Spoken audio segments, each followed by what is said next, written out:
സ്നേഹമുള്ള മുത്തശ്ശി അറിയാൻ. മുത്തശ്ശിക്ക് സുഖമല്ലേ? ഞാൻ നല്ലൊരു ബാങ്കിൽ ജോലിക്ക് കയറി, വാടകയ്ക്കൊരു വീടെടുത്ത് സെറ്റിലായി. ഇവിടെ മനസ്സിന് ഇഷ്ടപ്പെട്ടൊരു പെണ്ണിനെ കണ്ടുവച്ചിട്ടുണ്ട്. അവളുടെ സമ്മതം കിട്ടിയാലുടനെ മുത്തശ്ശി ആഗ്രഹിച്ച പോലെ തന്നെ എന്റെ കല്യാണം നടക്കും. എന്റെ ഈശ്വര, എന്റെ കൊച്ചുമോനെ ഇപ്പോഴെങ്കിലും ഒരു കല്യാണം കഴിക്കാൻ ആഗ്രഹം തോന്നിയല്ലോ, അത് മതി.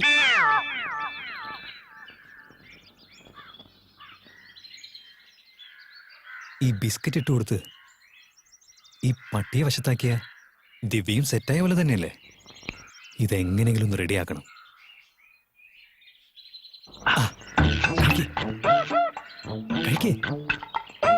Hello, come കഴിക്കടാ.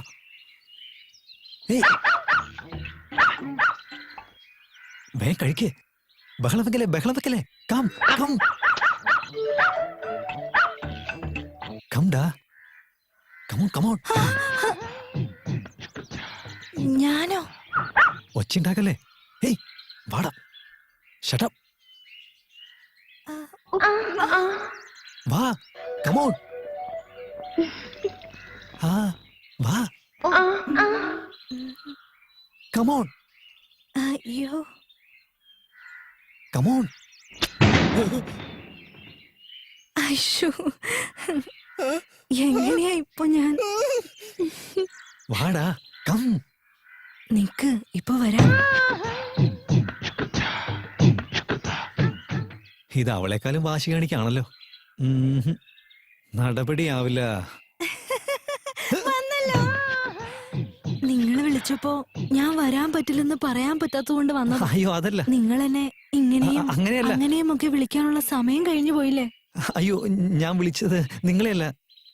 നിങ്ങൾക്കറിയോ, എന്റെ കോളേജ് സമയത്ത് എല്ലാവരും എന്നെ ശ്രീദേവി എന്ന് കൊഞ്ചലോടെ വിളിക്കുമായിരുന്നു. അപ്പോഴൊക്കെ ഞാൻ ഒരു മമ്മൂട്ടിയോ ഒരു മോഹൻലാലോ ഒക്കെ ആയിരിക്കും എന്റെ ഹസ്ബൻഡായിട്ട് വരുന്നതെന്ന് ഞാൻ പ്രതീക്ഷിച്ചിരുന്നു. ബട്ട് എന്റെ പ്രതീക്ഷകളെല്ലാം തെറ്റി. ആ മണ്ടൻ രാജപ്പന്റെ മുന്നിൽ എന്റെ കഴുത്ത് നീട്ടിക്കൊടുക്കേണ്ട അവസ്ഥ വന്നു. ഇപ്പൊ നിങ്ങൾ എന്നെ വാ എന്ന് പറഞ്ഞു വിളിച്ചാലും അതിനുള്ള സ്വാതന്ത്ര്യം എനിക്കില്ല. ഞാൻ കമ്മിറ്റഡ് ആയി പോയി. ഇപ്പൊ എന്റെ all copyrights controlled by my husband. അതല്ല ഞാൻ. ഓ നോ, ഞാൻ വിളിച്ചത് വിളിക്കുന്നതിൽ തെറ്റില്ല. But you are too late. 20 വർഷങ്ങൾക്ക് മുൻപ് നിങ്ങൾ വിളിച്ചിരുന്നെങ്കിൽ ഒരു പക്ഷെ നിങ്ങൾക്ക് ആ ഒരു ചാൻസ് കിട്ടുമായിരുന്നു. പക്ഷെ ഇപ്പൊ എന്റെ ജീവിതം എന്റെ ഭർത്താവിന്റെ സൂട്ട് കേസിന്റെ അകത്തിരിക്കുക. അതിന്റെ ചാവിയാണെങ്കിൽ അങ്ങേരുടെ പോക്കറ്റിന്റെ അകത്തിരിക്കുക. ഇപ്പൊ എന്റെ ജീവിതം ഉണ്ടല്ലോ, ആ സൂട്ട് കേസിന് മാത്രം സ്വന്തം. ഇനി ഒന്നും പറയരുത്, എന്നെ കൊണ്ട് സഹിക്കാൻ പറ്റില്ല. അയ്യോ, ഞാൻ പറയുന്നത് മനസ്സിലാക്ക്. വേണ്ടെന്നേ. Excellent, marvellous, beautiful. എന്തൊരു പെർഫോമൻസാ രണ്ടാളും. എടീ, അവൻ കൈ കൊണ്ട് ഇങ്ങനെ കാണിച്ചപ്പോ നീ ഇങ്ങനെ കുണുങ്ങി വന്ന് നിൽക്കുകയാണല്ലോ. നിന്റെ കോപ്പിറൈറ്റ് ഒക്കെ എന്റെ സൂട്ട് കേസിനകത്താ. എന്താടി, ഞാൻ സൂട്ട് കേസ് ആണെങ്കിലേ ഇവനെന്താ VIP ട്രോളി ബാഗ് ആണ്. കുറച്ചു നേരത്തേക്ക് മൂലയിലോട്ട് മാറിക്കടാ. ആരാ കോളനിക്കകത്ത് ഇടിയപ്പം വെക്കുന്നത്? മിസ്റ്റർ രാജപ്പൻ, എന്തിനാണ് ആ പെൺകുട്ടിയെ വെറുതെ സംശയിക്കുന്നത്? വെടിവെച്ച് കൊന്നുകളയേ. മിലിറ്ററിക്കാരനായിട്ട് ഇങ്ങനെ സംസാരിക്കുന്നേ? പട്ടാപ്പകൽ എന്റെ ഭാര്യയെ കൈവീശി ഇങ്ങനെ വിളിച്ചോണ്ടിരിക്കുക. അവനെ എല്ലോടോ വെടിവെച്ച് കൊല്ലണ്ടേ? ഇവിടെ എന്താണ് ഗലാട്ട? ഇവിടെ കൊഴുക്കട്ട. മിണ്ടാതിരിക്കൂ. ആ ചെറുക്കൻ ഒരു തങ്ക കുഴന്തേമാരി നടന്നു പോകുമ്പോ ആരുടെയും മുഖത്ത് നോക്കില്ല. പിന്നെ എതുക്ക് ചീത്ത പറയണം? വാ മൂടുങ്കോ. ഈ കോളനി മൊത്തം ഡബിംഗ് പടം പോലെയാണല്ലോ, എനിക്കൊന്നും മനസ്സിലാവുന്നില്ല. ആ ചേച്ചിയെ വെറുതെ സംശയിച്ചാണ്ടല്ലോ ഞാനിവിടെ ആത്മഹത്യ. അതിനുള്ള വഴി ഞാൻ പറഞ്ഞു തരാടാ. സമയമാകുമ്പോ നീ എന്റെ അടുത്തേക്ക് വന്നാ മതി. നോക്കി, ഇവരെനിക്ക് പെങ്ങളെ പോലെയാ. എന്നാ തല തൊട്ട് സത്യം ചെയ്യ്. തല തൊടാൻ പറഞ്ഞപ്പോ അങ്ങോട്ട് ഒഴുകി വീഴുക അല്ലേ? ഇനി സത്യം ചെയ്യ്. സത്യമായിട്ടും.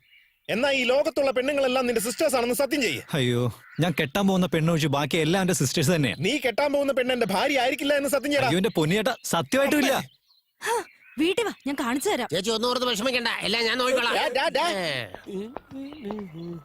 അളിയ, എന്റെ വൈഫ് ഇപ്പൊ എന്താ പറഞ്ഞിട്ട് പോയേ? കണ്ണി തുപ്പി.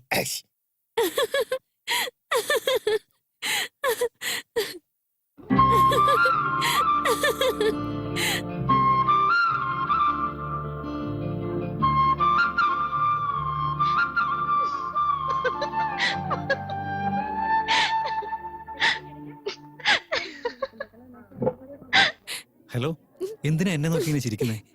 ഒന്നുമില്ല, എന്റെ നായ്ക്കുട്ടിക്ക് ബിസ്ക്കറ്റ് കൊടുക്കാൻ വേണ്ടി നിങ്ങൾ അതിനെ വിളിച്ചപ്പോ രാജപ്പന്റെ വൈഫ് തെറ്റിദ്ധരിച്ച് നിങ്ങളടുത്ത് വന്നില്ലേ? ഞാൻ അതൊക്കെ ഇങ്ങനെ ആലോചിച്ചിരിക്കുകയായിരുന്നു. എന്റെ ഭാഗ്യം, നിങ്ങൾക്ക് എന്തെങ്കിലും മനസ്സിലായല്ലോ, അത് മതി. അതൊക്കെ പോട്ടെ, നിങ്ങൾ എന്താ ഇവിടെ? എനിക്ക് നല്ല ഭംഗിയുള്ള ഒരു സാരി വേണം. സാരിയോ? നിങ്ങൾക്ക് ചേച്ചി അനിയത്തി ആരും ഇല്ലെന്നല്ലേ പറഞ്ഞത്? അതെ, ഇല്ല. ഞാൻ സാരി വേണമെന്ന് പറഞ്ഞ് എനിക്ക് ഇഷ്ടപ്പെട്ട സുന്ദരിയായ ഒരു പെണ്ണിനാ. ഗേൾ ഫ്രണ്ടിനാണോ? എന്റെ മനസ്സിന് ഇഷ്ടപ്പെട്ട ഒരാൾക്കാ. അപ്പൊ അവരെയും കൂട്ടി ഇങ്ങോട്ട് വരായിരുന്നില്ലേ? ഇവിടെ തന്നെയുള്ള ആളെ എങ്ങനെ കൂട്ടിക്കൊണ്ടുവരാനാ? ഇവിടെ ഇവിടെ ഇവിടെ അവൾക്ക് ഇതിനെ കുറിച്ചൊന്നും അറിയില്ല. ഇപ്പൊ എന്തായാലും എനിക്ക് മാത്രമേ അറിയൂ.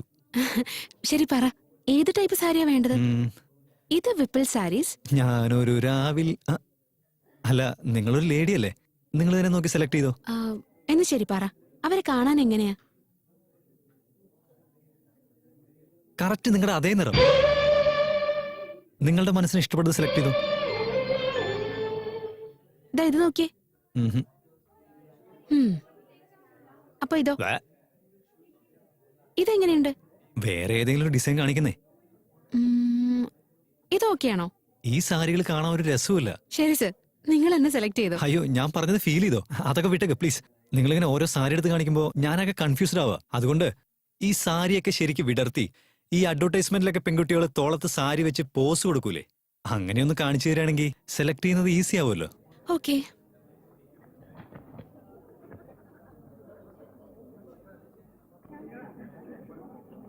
ഇതെങ്ങനെയുണ്ട്?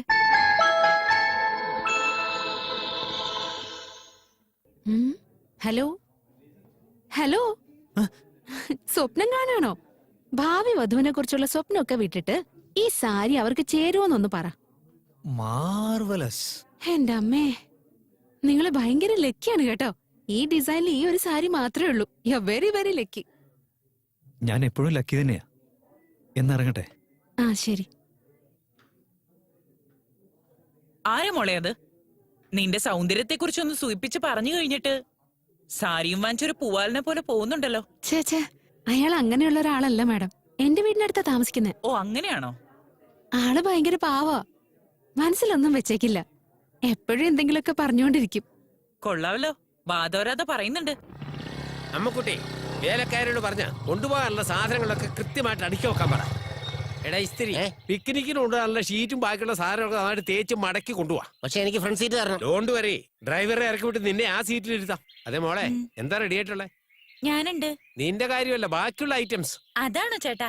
തേങ്ങാപ്പുട്ട്, അപ്പം, കപ്പപ്പുഴുക്ക് എല്ലാം റെഡിയാക്കാം.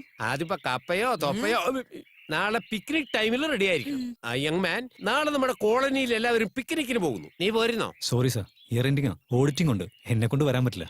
ഞാൻ വിളിച്ചാലും വരില്ലേ? ഇംപോസിബിൾ. ഇത് നിനക്കൊരു നഷ്ടമാ. ജീവിതത്തിൽ ഒരു കളർഫുൾ ടൈമാണ് വേസ്റ്റ് ആക്കുന്നത്. നമസ്കാരം ജാനകിയമ്മേ. നിങ്ങളുടെ കൈകൊണ്ട് തരുന്ന ഭക്ഷണം കഴിച്ചാ മനസ്സിന് പോലും സുഖമാ. എന്താ അല്ലേ, എന്തൊരു മണം, എന്തൊരു രുചി. സത്യം പറയുവാണെങ്കിൽ നിങ്ങൾ ഉണ്ടാക്കുന്ന ഭക്ഷണം കഴിക്കാൻ വേണ്ടിയാണ് ഈ പിക്നിക്ക് തന്നെ റെഡിയാക്കിയത്. അപ്പൊ നാളെ റെഡി ആയിരിക്കണം കേട്ടോ. അങ്കിൾ, ഞാനും അമ്മയും എന്റെ വണ്ടി തന്നെ വന്നോളാം. ഇവിടെ അടുത്ത് തന്നെയല്ലേ? നോ നോ നോ നോ, ഞാൻ ഏർപ്പാട് ചെയ്തിരിക്കുന്ന മിലിറ്ററി ബസ്സിലാണ് എല്ലാവരും പോകുന്നത്. Okay, no dogs please. Major sir. നശിപ്പിച്ചു. ആരുടെ പുറകിൽ വിളിക്കുന്നത്? സാർ, ഞാനും വരുന്നുണ്ട്. Please sir, please. വരുന്നില്ലെന്ന് പറഞ്ഞിട്ട് ഇപ്പൊ എന്ത് പറ്റി? നിങ്ങൾ പിക്നിക് എന്നാണോ പറഞ്ഞേ? പിന്നത്തെ പദയാത്ര എന്നാണോ? അയ്യോ, ഞാനെന്തോ മീറ്റിംഗ് ആണെന്ന് വിചാരിച്ചേ. ഞാനും വരാം sir, please sir, please. I am sorry. Military discipline പ്രകാരം ഒരിക്കൽ നോ എന്ന് പറഞ്ഞാൽ പിന്നെ നടക്കില്ല. അങ്ങനെ നടക്കില്ല എന്ന് പറയാൻ താൻ ആരടോ?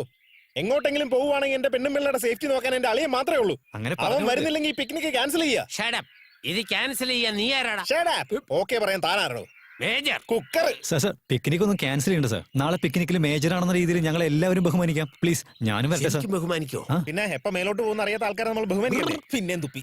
ഓക്കെ, എമർജൻസി കോട്ടായില് എന്റെ പേഴ്സണൽ ഇൻഫ്ലുവൻസ് ചെലുത്തി നിന്നെ ഞാൻ കൊണ്ടുപോകാം. താനൊരു കുക്കാണെന്നുള്ള കാര്യം ഇടയ്ക്കിടയ്ക്ക് മറന്നു പോകുന്നേ.